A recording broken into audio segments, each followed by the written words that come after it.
Hello everyone and welcome to my video guide to Springans. I've recently made not one but two Springan replay videos, and I've recently written a Springans guide for Dueling Meta, which has been really appreciated overall, thank you guys. But it has come to my attention that some of you actually hate reading because you're Yu-Gi-Oh players. So here is my video guide in video form so you can listen to me yap while you play better games than duelings, I suppose. Anyway, let's just get started. Main deck monsters. All of the 5 Springans main deck monsters share the same effect, which is, if this card is in your hand, field or graveyard, you can target one Springan Xyz monster that you control and attach this card to it as material. This is a really neat effect that means that your Springans are also really useful in the graveyard. Think of them as like loading ammunition into a Nerf gun that you're gonna shoot your opponent with, which is detaching materials, and then you get to pick the nerf bullets and put them in your gun once again. Now onto the individual Springans cards, starting with Springans Brothers. Brothers has the unique effect of reviving a Springans monster when it is sent from the end or deck to the graveyard, which the deck has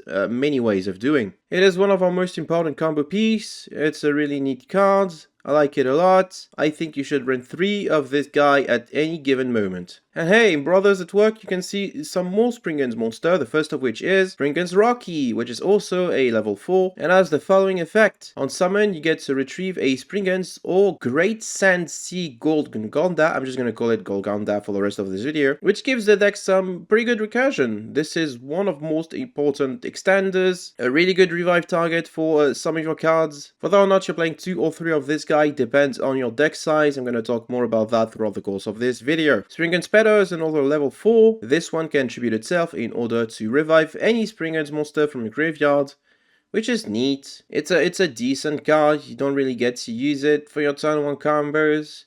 It can be useful. It's always cool to have an additional Springans name for your Xyz. Whether you run 1 or 0 is up to personal preference. I like running 1, but it's not as good as the previous 2. Springans Branga is the first level 8 of this archetype. This one can banish itself and another Springans monster to search for any Springans card, be it a monster or a back row. It's a pretty cool effect, but the card isn't really that useful in your hand. It's kind of a brick, to be honest. You'd rather see it in the graveyard, and its effect is a bit cost heavy, so I'd recommend running 2 at most. 1 is also perfectly fine. Last but not least, Springans Captain Sargas is the second level 8 of this archetype, and this one has several effects. While it is a material for an Xyz Springans monster, it gains 500 attack, which is not that negligible actually. And on the field, it can detach material from any Xyz monster to pop a face-up card, which is fine. There are setups where you can put Sargas on your field on turn 1, but these are not the greatest setups, so I wouldn't recommend doing those. The card is fine at 1.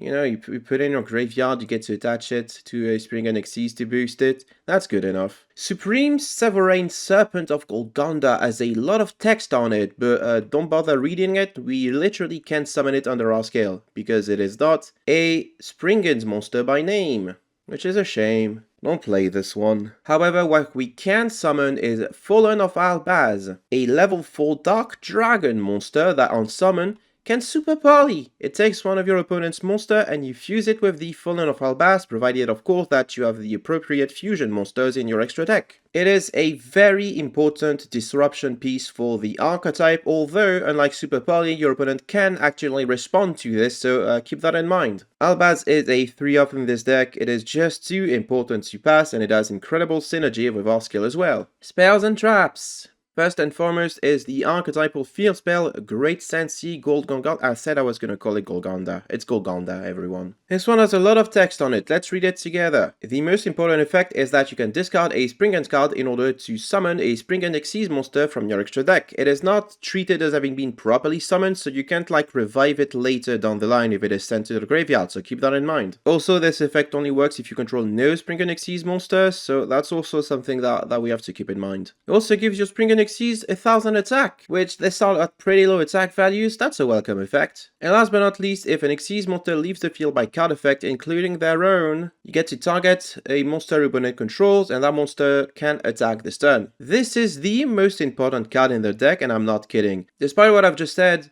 it is just a 2-off. There are many ways in the deck to search it. and it is not a Springans card by name, so it kinda messes with our skill. More on that later. Springans Booty is one such way of searching it. You get to either send it from your field to activate Golgonda from your deck or graveyard, or if it's face up on your field, if an Xyz monster leaves the field by card effect, you get to prevent a monster from activating its effect this turn. Springans Booty is just great. More often than not, you're going to use it as a pseudo-terraforming, but that's good enough to run it at 3 copies. Springans Watch is the last spell we're going to take a look at, and it's an absolutely fantastic card.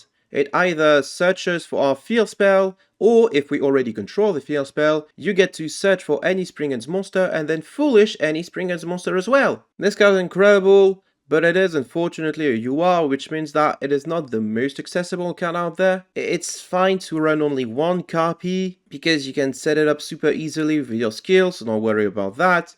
I'd say run as many copies as you can. I have 2 copies myself, it's perfectly fine at 2. It's also perfectly fine at 1. Definitely need at least 1 there. The first trap card is Springans Call, which has an incredibly useful effect and another not so useful effect. First effect is that it revives a Springans monster or Fallen of Albaz from your graveyard. This is really important from our disruption, because this is how we super poly our opponent during their turn. The second effect allows you to target a Springan Xyz monster you control and then attach a Fallen of Albaz fusion monster from your extra deck to it. That never comes up. That's the graveyard effect that's gonna make you waste a lot of time, and the dueling timer being what it is, I recommend that you toggle off as soon as this card hits the graveyard. Still, it's way too good to pass. It is probably the best piece of archetypal disruption that we have access to in the deck. I'd say run anywhere from 2 to 3 copies depending on your deck size and how many Fallen of Albaz fusions you decide to run. Springans Blast is our last back row for the time being, and that has a very funny effect. If you control a Springans monster, you get to choose a main monster zone that your opponent controls. If there's a monster in it, its effect is negated, and if there's no monsters in it, their opponent can't use it this turn. Note that this targets a zone and not a monster specifically, so it does beat untargetable monsters. Additionally, if you control a Fallen of Albaz fusion, you get to target 2 zones instead, which can really mess up extra deck heavy decks and strategies out there. This is a really fun disruption card. Just being able to negate 1 thing is already a good enough effect. I'd say run 1 to 3 copies once again depending on your deck size. Extra deck. Both Springan Xyz monsters share the same effect, which is, during your opponent's main or battle phase, you can banish this card until the end phase. This is of course meant to synergize with the effect of Golgonda and to a lesser extent Booty. This is a pretty cool effect. Springans Merrymaker is a generic rank 4. When summoned from the extra deck, even through the effect of Golgonda, polishes a Springans monster. Maybe you get to send a Brothers in order to revive something, maybe you get to send a Brenga in order to set something later. Additionally, there's the banish effect that I mentioned earlier, but if you banish this card while it has 2 or more materials, you also get to send a Fallen of Albaz fusion to the graveyard, which is relevant because all of the Fallen of Albaz fusions have effect when they're sent to the graveyard at the end of the turn. Merrymaker is basically a key turn 1 combo piece, and a really cool card in general. Unfortunately, our extra deck is going to be really tight, so you're basically running only 1 copy of it and hoping that it's enough. Springans Ship X Blower is the generic rank 8 of this archetype with a really cool effect. You get to target a zone, then detach as many materials as you'd like to pop as many cards in that zone or next to that zone. Once again, this is an effect that targets a zone and not a monster, so it will beat untargetable monsters. It's a potentially insane board wipe effect that is really prone to getting disrupted or negated by your opponent, so keep that in mind, but the card is just too good not to run. However, like I just mentioned earlier, our extra deck is really tight, so this one is also a one-off. Next up are the Fallen of Albaz fusions, which are going to be key as, well, we need stuff to fusion Fallen of Albaz for.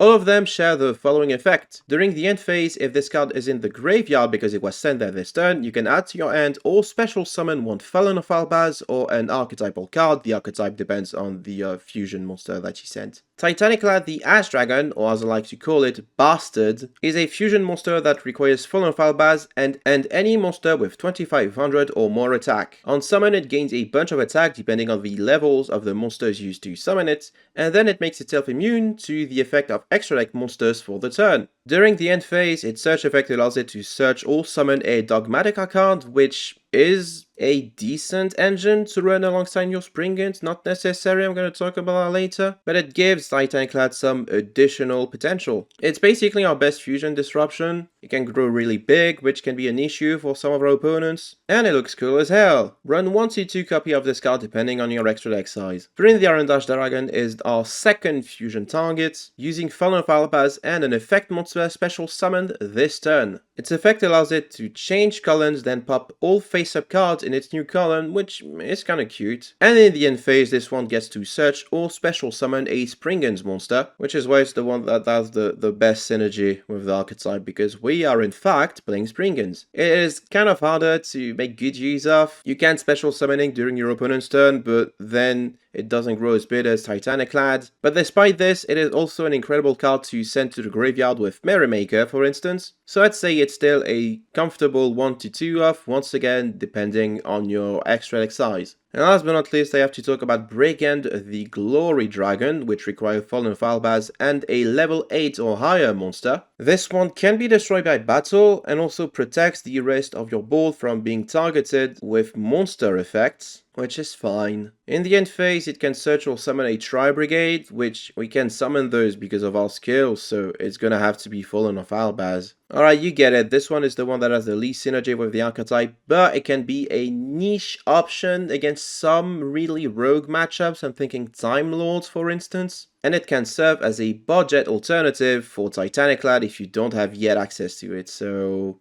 I personally would not recommend running it, but you can put 1 copy in your extra deck, see how it works for you. Skill! The Springan skill has a lot of text on it, and as tradition now for this channel, let's take a look at every single effect that it has. So first and foremost, you'll notice that the skill doesn't have any limits on the amount of time you can use it per duel. It's only once per turn, not blocked per duel effect, which usually will be the sign of a completely broken skill, but this is Springans we're talking about. On your turn, you cannot normal or special summon any monster except Fallen of Albaz, Light Spellcaster monsters, Springans, Fusions, and Xyz monsters. You might be wondering what this Light Spellcaster stuff is about. It's about Dogmatica. The skill has Dogmatica synergy, which is kinda neat. Also, you'll notice that the skill doesn't prevent us from using the Biru on our opponent's turn, which is also kinda neat. Now for the skill effect proper. You get to reveal 1 Fallen of Albaz or 1 Springans back row in your hand, then send up to 1 Fallen of Albaz and up to 1 level 4 Springans monster from hand or deck to the graveyard, which is great because there's just free graveyard setup, but that's not even the effect. The effect is then that you get to set a Springans back row from your hand or deck, and it can be activated on the same turn. Going first, you might just go for something like a Watch in order to extend your play further, Booty if you don't have access to the field spell yet. But on your opponent's turn, you can just set up Fallen of Albaz in a graveyard, set up a Call Revive Albaz, and then Super Poly. That's pretty cool. But that's not all. If Fallen of Albaz was sent from your hand to the graveyard, you also get to add a Springans card from your deck to your hand. It can be a back row, it can be a monster. It's more likely than not going to be a back row, but you never know. This is a really incredible skill, all things considered. It allows you to have near perfect consistency, sets up your back row so that you're never out of disruption or combo potential, and yet you still get to have to play regular Yu-Gi-Oh! The skill doesn't just give you all of your resources for free and you do nothing with them. You still have to do your Springans combo. I really like that. Game plan! Okay, so your game plan of Springans is pretty simple. You want to set up Fallen of Albaz in your graveyard. You want to search a Springans calls in order to revive it and Super Poly with it, which is, once again, pretty much the best disruption that you have access to in the deck. You want to get to Golconda and use it to enable some pretty cool Xyz plays. And last but not least, you also want to use the graveyard for additional resources when needed through Branga, through the effect of Brothers, this kind of stuff. All the stuff worth talking about. So like I mentioned, there's the Dogmatica package that you can run in the deck. Ecclesia and Fleur de Lis are the most important cards. If you have access to the selection box exclusive Nadir servants, maybe you can play that too. The other Dogmatica cards are not worth running. It's a pretty neat engine, it does raise the ceiling of the deck, but I don't think it's mandatory to enjoy Springans either, so if you don't have access to it, don't fret, don't bother. You can just play regular Springans plus Alba stuff. Other Xyz monsters that you can summon in the deck include a wide variety of rank 4s and a couple of rank 8s. There are not too many rank 8s worth summoning. Whether or not you play them depend on your personal preferences. I'm personally partial to Abyss Dweller myself. Rest in peace, comrade. But the other cards are all decent options as well. What I would recommend that you absolutely play though is Drill Driver Vespernator, because on turn 3 it allows you to remove the Merrymaker from your field in order to then use Golgonda to summon X-Blower, which is really important. And some additional fusion monsters that Fallen of Albas can summon. These are all cool in theory, but in practice they're not too applicable, and our extra deck is really tight, so it's kind of hard to justify at the moment. But maybe in the future there's going to be a machine deck so dominant that we all have to run Panzer Dragon in our extra deck. I love this card. A deck core. So this is basically what you should be aiming for when you build a Springans deck. This is not a complete deck list, but this is a solid basis that you can then improve. And you can see that we're already over 20 cards with just this deck core without any additional tech. Because of your scale, the deck can comfortably run up to 30 cards without any issues, but you have to make sure that you have enough opportunities to open a Springans back row or Fallen of Albas, because otherwise you just don't get to play the game. That can happen sometimes. Basic combo. Okay, so this is the part of the video where I'm gonna get lazy and just point you to the 2 gameplay videos that I done on Springans already, because these do a great job at showcasing what you can do turn 1 or going second with Springans. I'm going to give you a quick rundown of what you should be aiming for there. Basically, your turn 1 endboard should try to be like this. You should have Golgonda on your field. That's very important because, well, without Golgonda, chances are you don't get to make most of your plays anyway. You should have Merrymaker and another rank 4 of your choice, preferably one that does something on your opponent's turn, like Abyss Dweller or Giant Hand. The Merrymaker doesn't have to have 2 materials, but if it does, that's pretty cool. You should have Fallen of Albas in the graveyard and access to Springans Call and a card to discard for the Fallen of Albas. And as a bonus, if you have access to Springans Blast, Booty, or Merrymaker with 2 materials with this order of importance, go for those. Blast is like the most important things you have. Booty can come up occasionally. And Merrymaker with 2 materials usually taxes your graveyard resources to a point where it's not realistic to go for it turn 1, but it does offer you more follow-up on turn 3 forward. Speaking of turn 3 is usually the turn where you want to OTK with Springans, so this is how we do it. First and foremost, you turn Merrymaker into Vespernator, so that your Golgonda can then summon X-Blower in order to clear back row or any disruption that your opponent might have. And then just in case, you're gonna want to set up your back row just like you did turn 1, which means Fallen of Albas in the graveyard and a Springans Call set to your field. Maybe you get to use your skill again to achieve those. That's pretty cool. And if possible, you go for lethal from this point forward. Maybe you already have a Titanic Lad with over 3000 attack on top of your Vespernator and X-Blower, so that should be pretty easy. But you never know, which is why we're playing safe. If you're going second, here are your board-breaking objectives. You want to bait disruption with either X-Blower or the Fallen of Albas fusion stuff that you're going to summon, depending on what board your opponent has. Your opponent are usually going to treat X-Blower as the most threatening card because it can pop a lot of stuff, whereas Albas only removes one thing. So keep that in mind, and don't waste your X-Blower. There's not too many ways in the deck to recycle it.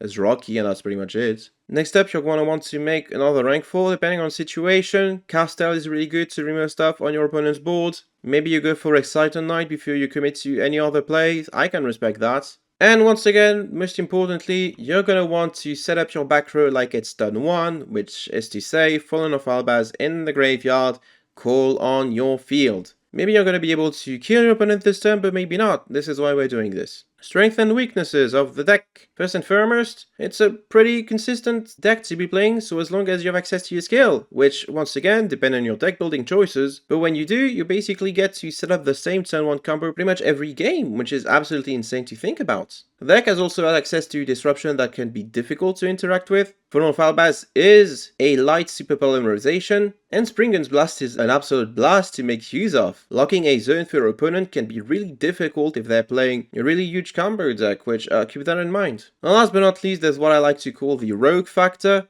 This deck is not really part of the current metagame in my opinion, which means that not too many people are going to be playing it, which means that more likely than not, you're going to be able to surprise your opponent on ladder with this, and they're not going to know what to do against your deck, because maybe this is the first time that I play against Springans the Fools. Now for the deck's weaknesses, they really hate graveyard hates. You know, DD Crow, that's fine, I can deal with that, except if it's on Felon of Albaz. That's a problem. But more importantly, stuff like Necro Valley or Different Dimension Ground has the potential to completely shut down your deck. Also, you literally can take care of Necro Valley, like with the archetypal cards, because X-Blower cannot blow it because the field spell zone is technically not next to any zone, because this is a fockless game. Speaking of Explorer, chances are you're maybe not even gonna get to summon it, because Golgonda is a huge target for your opponent's disruption and removal, and without Golgonda, you don't get to Golgond do a lot of stuff. Last but not least, the deck kind of struggles, as does every combo deck, with decks that set up too many disruptions, and there's plenty of those in the current meta game, so that's kind of a problem as well. In conclusion, the deck's pretty fun. I really like this deck. I know it's not like a top tier contender or anything, but it's a fine and fun enough deck that you can get to cog with it. Maybe it's gonna get a couple of tiny tops, I don't know. But I really like it. It is a deck that is fun enough to rekindle my love for Duel Links at the moment, despite everything. There's always the chance for new potential supports, because we don't have all of the Springans cards yet. It's not too expensive to build, so if you already have the Alba staff, I say go for it.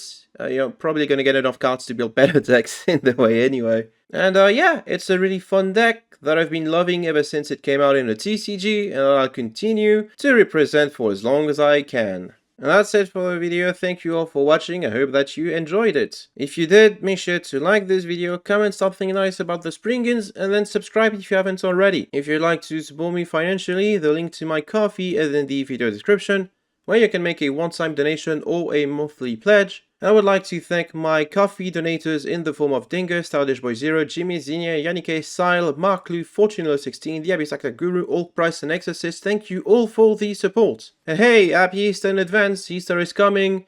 Remember to not eat too much chocolate, especially if you're a dog. This can be lethal to you. Thank you all for watching once again. Take care everyone. I will see you all next time.